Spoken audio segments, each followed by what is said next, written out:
বেছিয়ে জোচত আছে গতিকে বহুত বেছি ভাল লাগিছে আমি মই কৈছোৱে তাতে যে মিচিং জনগোষ্ঠীৰ লোকসকলে এনেও অলপ জচিলা হয় এটা সুন্দৰ অনুষ্ঠানৰ আয়োজন কৰিছে মঞ্চত বহি থকা মোৰ সিনিয়ৰ মোৰ ল কলেজৰ কৃষ্ণকান্ত দোলে ডাঙৰীয়া আমাৰ বালিকা বিদ্যালয়ৰ অধ্যক্ষ আছে আৰু মঞ্চত বহি থকা জ্যেষ্ঠ ব্যক্তিসকল মই গুৱাহাটীৰ পৰা আহিছোঁ বিভিন্ন জাতি জনগোষ্ঠীৰ মই মিটিঙত গৈছোঁ মৰাণ মটক আদিবাসী চাহ জনগোষ্ঠী তিৱা বিভিন্ন জাতি জনগোষ্ঠীৰ মিটিঙত গৈছোঁ মোৰ সৌভাগ্য হোৱা নাছিল মোৰ বেড লাক আছিল যে অসমৰ প্ৰাচীনতম ভূমিপুত্ৰ মিচিংসকলৰ মিটিঙত মোক মতা নাছিল বা মোৰ অহা হোৱা নাছিল আজি মোৰ সৌভাগ্য আৰু মোৰ বাবে এটা ভাল দিন যে মই আপোনালোকৰ মাজত অসমৰ প্ৰাচীনতম যেটো কৈছোঁ যে ভূমিপুত্ৰ ইমান বেছি ৰিচ কালচাৰ সংস্কৃতি ইমান চহকী তেওঁলোকৰ মাজত আহিছোঁ কিন্তু মোৰ এটা কমপ্লেইন আছে কমপ্লেইনটো কাৰণে এটা অভিযোগ আছে কৈ দিয়ক স্যাৰ মই এই কৈ দিব দিছে কৈ দিম নে নাই কৈ দিয়ক স্যাৰ মই আহোঁতে ভাবিছিলোঁ যে অসমৰ আটাইতকৈ শক্তিশালী অন্যতম এটা জনগোষ্ঠী মিচিং জনগোষ্ঠীৰ ডেকা গাভৰু ৰাইজ যেতিয়া সন্মুখত থাকিব হাত চাপৰি ইয়াত বজাব শুনা পাব দিছপুৰত কিন্তু মই ভাবিলোঁ নাই আৱাজেই নাই এটা জোৰে হাত চাপৰি দিয়ক নিজৰ কমিউনিটিৰ কাৰণে নাই হোৱা নাই আৰু একবাৰ কো নৈৰ পাৰত থকা আমাৰ প্ৰব্লেমটো আমাৰ সমস্যাটো কি আজি জাতি জনগোষ্ঠী মই ইউটিউবাৰ ছ'চিয়েল মিডিয়াৰ কথাটো ক'ম আমি নিজক চিনি নাপাওঁ আইনাত আমি নিজক চিনি নাপাওঁ যি জনগোষ্ঠীয়ে নিজক চিনি নাপায় সেই জনগোষ্ঠীয়ে সামাজিক শৈক্ষিক উত্তৰণ হ'বলৈ কষ্টকৰ হয় এনে এটা জনগোষ্ঠী যি নৈৰ লগত বছৰ বছৰ ধৰি যুদ্ধ কৰি নৈক পৰাস্ত কৰি জীৱন সংগ্ৰামত জয়ী হৈছে তাৰ নামেই হয় মিচিং জনগোষ্ঠী আৰু আপুনি হাত চাপৰি ইমান দুৰ্বলকৈ বজাইছে গতিকে নৈৰ লগত যুদ্ধ কৰি নৈক আত্মসমৰ্পণ বা সাৰেণ্ডাৰ কৰিবলৈ বাধ্য হোৱা জনগোষ্ঠী হৈছে কি জনগোষ্ঠী মিচিং জনগোষ্ঠী মাতে নাই ইফালে কি ক'ম মই এতিয়া জোৰ সমাজ খানা চানা আছে নাই গতিকে সেইকাৰণে মই কৈছোঁ যে ইমান এটা সাংস্কৃতিক যিটো অতি চহকী সেই চহকী জনগোষ্ঠীটোৱে অসমৰ মানচিত্ৰক নতুন ৰূপত সজাওক আমি তাৰে কামনা কৰিছোঁ আৰু আজি যিহেতু ইউটিউব বাৰ এছ'চিয়েশ্যন কিমান আছা ইউটিউবাৰ তোমালোক বহুত আছা বহুত কেৱল ইউটিউবাৰে নহয় ফেচবুকো আছে নামটো দিছে থমাছে ধুনীয়া কিন্তু মোৰ এটা কমপ্লেইন আছে এটা অভিযোগ আকৌ আছে আপোনালোকে ভাবিব ইয়াৰ কমপ্লেইনে কৰিব আহি আছে মই প্ৰায় কেইটা এটা দুটা হয়তো ক'ৰবাত মিছ হ'ব পাৰে যেতিয়া মোক মাতিছিল মই বহুকেইটা তোমালোকৰ ইউটিউব চেনেল চাইছোঁ ছ'চিয়েল মিডিয়াৰ কথা মোক ক'ব দিছে ছ'চিয়েল মিডিয়া হ'ল কটাৰীৰ নিচিনা যে সেইটো দি আপুনি হাতো কাটিব পাৰে আপুনি চব্জিও কাটিব পাৰে চব্জি কাটিলে ভাল চব্জি খাব পাৰিব তৰকাৰী খাব পাৰিব আৰু হাত কাটিলে তেজ ওলাব গতিকে ছ'চিয়েল মিডিয়াটো বহুতে মোক সোধে ভাল নে বেয়া মই কৈছোঁ ছ'চিয়েল মিডিয়া কটাৰীৰ নিচিনা চুৰিৰ নিচিনা ভালকৈ ব্যৱহাৰ কৰিব পাৰিলে ভাল আৰু বেয়াকৈ ব্যৱহাৰ কৰিব পাৰিলে বেয়া আৰু যিসকল ইয়াত আছা মই এটা আকৌ অনুৰোধ জনাম যেতিয়া মই চেনেলবিলাক চাইছোঁ তোমালোকে অলপ মাজে মাজে বেছিভাগ অলপ নকল কৰা ধৰণত গৈ আছা হাই হেল্ল' কয়নে নকয় এওঁলোকে সেইটোত নচলিব জিচকি নেহি হতি হে অকল ও কৰতা হে নকল মই চাইছোঁ যে মিচিং জনগোষ্ঠীয় পৰম্পৰাক যদি ইউটিউবত বা ছ'চিয়েল মিডিয়াত তুলি ধৰে ভালকৈ মই ভাবোঁ গোটেই পৃথিৱীৰ ভিতৰত হায়েষ্ট ভিউজ হ'ব মোৰ গেৰেণ্টি ইমান বেছি কালচাৰেলি ৰিচ সাংস্কৃতিকভাৱে ইমান চহকী সেইকাৰণে মই ইউটিউবাৰসকলক প্ৰথমতে অনুৰোধ জনাম হাই হেল্ল'বিলাক হৈ থাকিব পিছত কিন্তু এই যে জনগোষ্ঠীয় পৰম্পৰা এই যে জনগোষ্ঠীয় খাদ্য জনগোষ্ঠীয় সাজপাৰ ইমান ধুনীয়া তোমালোক সকলোৱে ভালকৈ তুলি ধৰা বিশ্ব দৰবাৰত যাতে বিশ্বৰ প্ৰতিটো মানুহে চিনি পায় হয় ব্ৰহ্মপুত্ৰৰ পাৰত নদীৰ কাষত এটা জনগোষ্ঠী আছে যিয়ে সাংস্কৃতিকভাৱে চহকী আৰু এটা মহান জনগোষ্ঠী মিচিং জনগোষ্ঠী। সেইকাৰণে ইয়াৰ দায়িত্ব অন্য নহয়। আজিকালি ছ'চিয়েল মিডিয়া আটাইতকৈ সহজ, কিন্তু মই দেখিছোঁ যে দুই এজনক বাদ দি নিজৰ কালচাৰৰ কথা তোমালোকে বা আপোনালোকে ইমান বেছি ছ'চিয়েল মিডিয়াত কোৱা নাই, দুই চাৰিজনে কৈছে আৰু কোৱাখিনিও আৰু ভালকৈ ক'ব লাগে বুলি মই ভাবোঁ, হয়নে নহয়? হয়। কিন্তু আকৌ কৈছোঁ যে ছ'চিয়েল মিডিয়াৰ যিটো বেয়া প্ৰভাৱ সেইটো প্ৰতিটো জাতি জনগোষ্ঠীতে পৰিছে। আজিকালি মেক্সিমাম বেছিভাগ ল'ৰা ছোৱালীয়ে মাক দেউতাকে অভিযোগ কৰে আমাৰ ল'ৰা ছোৱালী মোবাইল নহ'লে ভাত নাখায়, হয়নে নহয়? এতিয়া কাৰ ভুল, ল'ৰা ছোৱালী নে মাকৰ? ল'ৰা ছোৱালী নে মাকৰ? মাকৰ ভুল, বেয়া নাপাব। আজিকালি মাকবিলাকে শ্বৰ্টকাট কৰে। আগতে যেতিয়া মাহঁতে আমাৰ ভাত খুৱাইছিল কি কৰিছিল? কাহিনী কৈ কৈ ভাত খুৱাইছিল, বোলে এইখিনি মাৰ কাৰণে খা, এইখিনি খুৰাৰ কাৰণে খা, এইখিনি মামাৰ কাৰণে খা। আজিকালি মাকে কষ্ট নকৰে, দুটা মোবাইল লয়, এটা বাচ্চাটোক দি দিয়ে আৰু এটা নিজে চাই থাকে। এইটো এটা ভয়ংকৰ কাম। যদিও আজি ইমান চিৰিয়াছ কথা কোৱা বতৰ নহয়, তথাপি মই এটা অনুৰোধ জনাম, যদি সমাজত অসমীয়া জাতিৰ মাজত ভূমিপুত্ৰসকলক সবলভাৱে প্ৰতিষ্ঠা কৰিব লাগে, মোবাইলে কিন্তু ধ্বংসৰ বাহিৰে আৰু বেলেগ একো নিদিয়ে। ৰীলে এটা ছাত্ৰ ছাত্ৰীৰ ভৱিষ্যত গঢ়িব নোৱাৰে। ৰীল চাব, কিয় নাচাব? নহ'লে এওঁলোকে পইচা কেনেকৈ পাব? কিন্তু সময় থাকে। এই যে দ্বিতীয় তৃতীয় ক্লাছ 1-2তে মাকৰ সেইকাৰণে ল'ৰা ছোৱালী ডাঙৰ কৰা দেউতাকৰ টেনশ্যনে নাই আজিকালি। আগতে কৈছিল ল'ৰা ছোৱালী ডাঙৰ কৰোঁতে কষ্ট হয়, আজিকালি কোনে ডাঙৰ কৰে? মোবাইলে। 2 দিন পিছত ল'ৰা ছোৱালীক সুধিব মাৰ নাম কি? চেমচাং। কিয়? বোলে মায়ে মোবাইলে ভাত খুৱাই আছে, মোবাইলে কাহিনী শুনাই আছে, মোবাইলে নলেজ দি আছে। বোলে দেউতাৰ নাম কি? ৰিয়েলমি।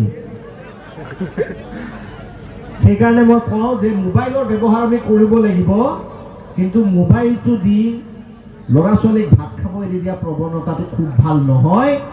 আজি আপোনালোকে ইয়াৰ ফল নাপায়। মোবাইল আৰু ছ'চিয়েল মিডিয়া ডায়েবেটিছৰ নিচিনা। কি বেমাৰৰ নিচিনা? ডায়েবেটিছ। একেদিনাই একো নহয়, কি মই টিপটপ চলি আছোঁ, কিন্তু যদি আপুনি সময়ত ঔষধ নাখায় ভিতৰে ভিতৰে কিডনী লিভাৰ চব বেয়া কৰি দিয়ে, দিয়ে নিদিয়ে? মোবাইলটো এনেকুৱা হয়, মই ৰীল চাই আছোঁ, মোৰ কি ক্ষতি হৈছে, মোৰ ল'ৰা ছোৱালীক মই ৰীল দেখাই আছোঁ, কি ক্ষতি হৈছে। কিন্তু 20 বছৰ পিছত 15 বছৰ পিছত যেতিয়া ল'ৰাটো ডাঙৰ হ'ব আৰু মাকক যেতিয়া ক'ব বুঢ়ী হাল্লা কৰি নগ'ব, তাৰ ফলটো কেতিয়া ওলাব? পিছত। সেইকাৰণে এতিয়া যি মাকে কষ্ট কৰি, যি পিতৃ মাতৃয়ে কষ্ট কৰি সন্তান ডাঙৰ কৰিছে, সেই পিতৃ মাতৃয়ে এদিন এজন ভাল চিকিৎসক, ভাল ডাক্তৰ, ইঞ্জিনিয়াৰ, এজন ভাল প্ৰশাসনিক বিষয়া তেওঁলোক হ'ব পাৰিব। আৰু যি মাক দেউতাকে শ্বৰ্টকাট কৰি জন্ম দিছে ল'ৰা ছোৱালী, বা তেওঁলোকে শ্বৰ্টকাট কৰি কেনে যিটো ডাঙৰ কৰাৰ দায়িত্ব লৈছে, সেইটো বেছি দিন নচলে, তেওঁলোকে ভৱিষ্যতে আগুৱাই যাব নোৱাৰে। সেইকাৰণে মই কৈছোঁৱেই যে ছ'চিয়েল মিডিয়াটো হ'ল এটা চুৰিৰ নিচিনা। আমি ভালকৈ ব্যৱহাৰ কৰিলে ভাল হ'ব, বেয়াকৈ ব্যৱহাৰ কৰিলে বেয়া হ'ব। সপোন দেখিব লাগিব। মই সদায় এটা কথা কওঁ যে যিসকল ব্যক্তিয়ে, যিসকল পিতৃ মাতৃয়ে সপোন নেদেখে, ৰীলত যাই ব্যস্ত থাকে, সেই পিতৃ মাতৃৰ ল'ৰা ছোৱালীৰ জীৱনত সফল হ'ব নোৱাৰে। সপোন মানে কি? যে মই ইয়াত আছোঁ, মই চিচিমুখত আছোঁ, কিন্তু মোৰ সপোন হ'ব লাগিব আকাশ চোৱা। আমাৰ ঘৰবিলাকত মোৰ মায়ে, মোৰ এতিয়া মনত আছে, যিহেতু ইয়াত আই মাতৃ বেছিকৈ আছে, মই উদাহৰণ দিওঁ। মোৰ ঘৰত আজিলৈ বেলেগৰ কথা আলোচনা নহয়। মানে আমাৰ বেছিভাগ ঘৰত আজিকালি কি চলে? নিজৰ ঘৰৰ কথাতকৈ বেলেগৰ আলোচনা বেছি চলে। এই ছোৱালীটো কাৰ লগত যায় বাইকত, হয়নে নহয়? এইবিলাক যাৰ ঘৰত চৰ্চা চলে, সেই ঘৰৰ ল'ৰা ছোৱালী ভৱিষ্যতে তেনেকুৱাই হ'ব। এটা কথা মনত ৰাখিব, নিজৰ ঘৰত কেতিয়াও আনৰ বিষয়ে চৰ্চা নকৰিব। কেৱল ডাঙৰ সপোন দেখাওক, যে আমি সৰু ঘৰৰ মানুহ হ'ব পাৰোঁ, আমাৰ অৰ্থনৈতিকভাৱে কিছু আমি দুৰ্বল হ'ব পাৰোঁ, নদীৰ সৈতে আমি সংগ্ৰাম কৰিব পাৰোঁ, কিন্তু চিচি মুখৰ এই ল'ৰা গৈ কেনে কেতিয়াবা ইয়াৰ ছোৱালী গৈ কেনে কেতিয়াবা পাইলট হ'ব আৰু ফাইটাৰ জেট আকাশত উৰাব, সম্ভৱ হয় সপোন দেখিব লাগিব। এজন সৰু ল'ৰাৰ উদাহৰণ কওঁ, আপোনালোকে ক'ব পাৰে যে চিচি মুখত আছোঁ আমি, আমাৰ ইমান আৰ্থিক ইনকাম ভাল নহয়, আমি অৰ্থনৈতিকভাৱে ইমান বেছি ধনী নহয়, আমাৰ ল'ৰা ছোৱালীক আমি ফাইটাৰ জেট এই চিচি মুখৰ আকাশেদি কেনেকৈ উৰাব পাৰিম, তেনেকুৱা মনত চিন্তা আহিব পাৰে মাক দেউতাকৰ। কিছুমান মাক দেউতাকে কয়, মই যে কওঁ আপোনাৰ ল'ৰাটো ইমান টেলেণ্টেড, তাক এজন বিশ্ববিখ্যাত ডাক্তৰ বনোৱাৰ কাৰণে কিয় চেষ্টা নকৰে? মাক বাপেকে কয়, নাই আমাৰ ইমান অৱস্থা নাই। পৃথিৱীত ডাঙৰ কাম কৰিব কাৰণে ধনী ঘৰত জন্ম হ'ব নালাগে, এইটো আজি লিখি লওক। পৃথিৱীত ডাঙৰ কাম কৰিবৰ কাৰণে বাপেকৰ কোটি টকা ইনকাম হ'ব নালাগে, এইটো লিখি লওক। পৃথিৱীত ডাঙৰ কাম কৰিবৰ কাৰণে আপোনাৰ ঘৰটো ৰজাৰ নিচিনা হ'ব নালাগে। পৃথিৱীত ডাঙৰ কাম কৰিব এটাই ডাঙৰ হ'ব লাগে, কি জানেনে? আপোনাৰ মন আৰু সাহস। এটা 7 বছৰীয়া ল'ৰা, মই এটা সৰু উদাহৰণ দিওঁ। এটা 7 বছৰীয়া ল'ৰা বাপেকে নাও চলায়, তেওঁলোকে দিনত কেতিয়াবা একবেলা খায়, একবেলা খাবলৈ নাপায়। খালী পেটে বেচেৰা ল'ৰাটো ঘৰৰ স্কুলত যায়, ভৰিত পিন্ধা চেণ্ডেল নাই। ল'ৰাটোৱে কি কৰে? সেই 7 বছৰীয়া 8 বছৰীয়া ল'ৰাটোৱে ৰাতিপুৱা ঘৰে ঘৰে পেপাৰ দি তাৰপিছত স্কুলত যায়, কেতিয়াবা ভাত নোখোৱাকৈ যায়। আপোনালোকে ভাবিব পাৰে এনেকুৱা ঘৰৰ ল'ৰা কি হ'ব? আমিতো আশা নকৰোঁ, আমি সপোন নেদেখোঁ, ইয়াৰ একোৱে নাই অৱস্থা, বাপেকে খুৱাবই নোৱাৰে। সেই ল'ৰাজনে এদিন সপোন দেখিলে যে মই পৃথিৱীত এনেকুৱা কাম কৰিম, এই আকাশ চুম মই। সেই ঘৰৰ ল'ৰাটো যেতিয়া ডাঙৰ হ'ল, কি হ'ল জানে? ভাৰতবৰ্ষৰ 13 সংখ্যক ৰাষ্ট্ৰপতি আৰু পৃথিৱীৰ মহান বিজ্ঞানী APJ আব্দুল কালাম ছাৰ, তেওঁৰ কাৰণে এটা হাত চাপৰি। নাও চলোৱা ঘৰৰ ল'ৰা যদি ভাৰতবৰ্ষৰ ৰাষ্ট্ৰপতি হ'ব পাৰে, চিচি মুখত বহি থকা কণ ছাত্ৰ ছাত্ৰী ভৱিষ্যতে ভাৰতৰ মহান ব্যক্তি কিয় হ'ব নোৱাৰে? পাৰ্থক্য এটাই, আমি সপোন দেখিব লাগিব। কিতাপৰ প্ৰতি আমাৰ প্ৰেম হ'ব লাগিব, নলেজৰ প্ৰতি প্ৰেম হ'ব লাগিব।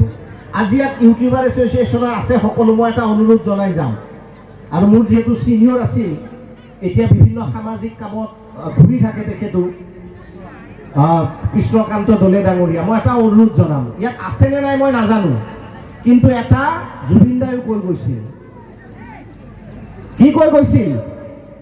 যে গামোচাই এটা জাতিক বচাব নোৱাৰে, যি জাতিয়ে কিতাপ নপঢ়ে। মই এটা অনুৰোধ জনাম, বৃহত্তৰ চিচিমুখ অঞ্চলত আছেনে নাই মই নাজানো, ইয়াৰে ল'ৰা ছোৱালী যদি ভাল ডাক্তৰ, ইঞ্জিনিয়াৰ, ভাল প্ৰফেচাৰ, নাচাত গৈ চাইণ্টিষ্ট হ'ব ইচ্ছা আছে, চিচিমুখত এটা ভাল লাইব্ৰেৰী লাগে আমাক। যি জাতিয়ে, মই কৈছোঁৱে যে যি জনগোষ্ঠীয়ে যিমানে সমৃদ্ধ নহওক কিয়, যদি কিতাপৰ প্ৰতি আকৰ্ষণ নহয়, মোক বেয়া নাপাব, তেওঁলোকে কেৱল খাই লৈ চলি থাকিব পাৰিব, কিন্তু গোটেই বিশ্বত নাম কৰা যদি বিশ্ব নাগৰিক সৃষ্টি কৰিব আছে, এখন ভাল লাইব্ৰেৰী লাগিব। আছে নাই ইয়াত? আছে। ক'ত আছে? হা? স্কুলতে আছে, ৰাজহুৱাভাৱে নাই। মোৰ এতিয়া দুখ লাগিছে। মই থমাছকো ক'ম, তোমালোকৰ বেছি কেপাচিটি নাই, তথাপিও ইয়াত যিসকল নেতা আহে, আপোনালোকে আঁচনি বিচাৰক, মই বেয়া নাপাওঁ। আপোনালোকে ঘৰৰ এইটো সুবিধা বিচাৰে, মই বেয়া নাপাওঁ। এইবাৰ জুলাই এটা বিচাৰিব যে চিচি মুখত আমাক এটা লাইব্ৰেৰী লাগে, য'ত ৰবিবাৰে আমাৰ ল'ৰা ছোৱালীবিলাকে গৈ জ্ঞান অৰ্জন কৰিব পাৰে। যদি হয় এটা হাত চাপৰি বজাই দিয়ক। আমি সেইবিলাক নিবিচাৰোঁ। যিসকল ইয়াৰ নেতৃত্বস্থানীয় ব্যক্তি আছে, মই আকৌ অনুৰোধ কৰিছোঁ, বেছি মাটি নালাগে। মই কিয় কৈছোঁ লাইব্ৰেৰীত, আপুনি ভাবিব পাৰে লাইব্ৰেৰীৰ কি দৰকাৰ আছে? মই একদম কৈছোঁ, বেছি খৰচো নহয়। সৰু এটা ঠাইত এটা যদি তৰ্জাৰ বেৰেদি ঘৰ বনাই দিয়ে, বেছি টকা নপৰে। আমি মেলে মিটিঙে যিমান টকা খৰচ কৰোঁ, তাত দামী পৃথিৱীৰ ভাল হিন্দী, ইংৰাজী, অসমীয়া, মিচিং ভাষাত যিমান ভাল কিতাপ আছে, তাত আমি থওঁ। ৰবিবাৰে 1 ঘণ্টা 2 ঘণ্টা তাত ছাত্ৰ ছাত্ৰীসকলে গৈ সেই লাইব্ৰেৰীত কিতাপ মেলি পঢ়িব আৰু জ্ঞান বিচাৰিব।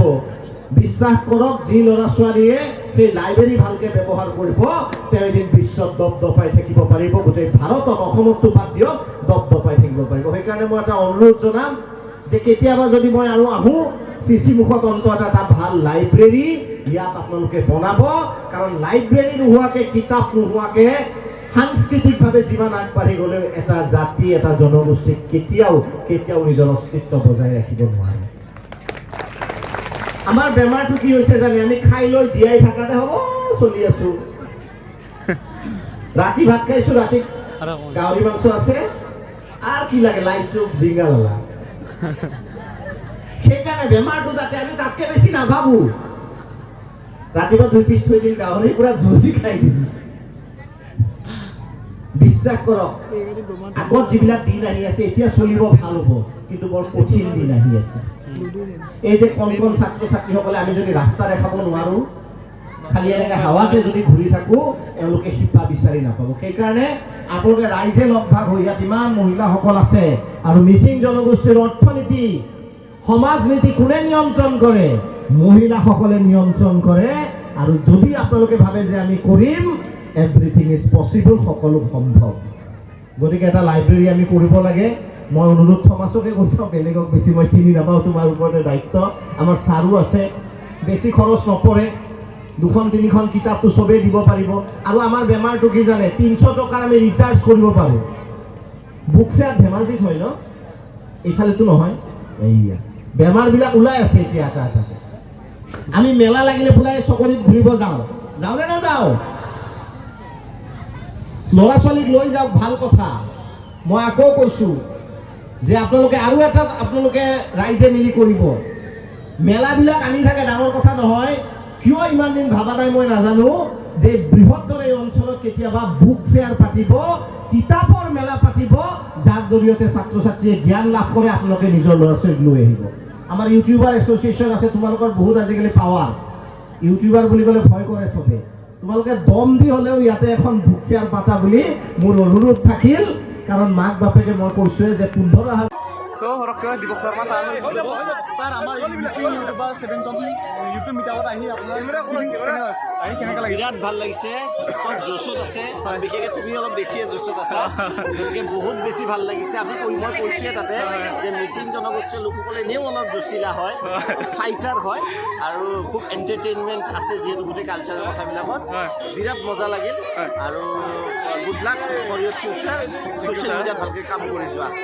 ধন্যবাদ ছাৰ।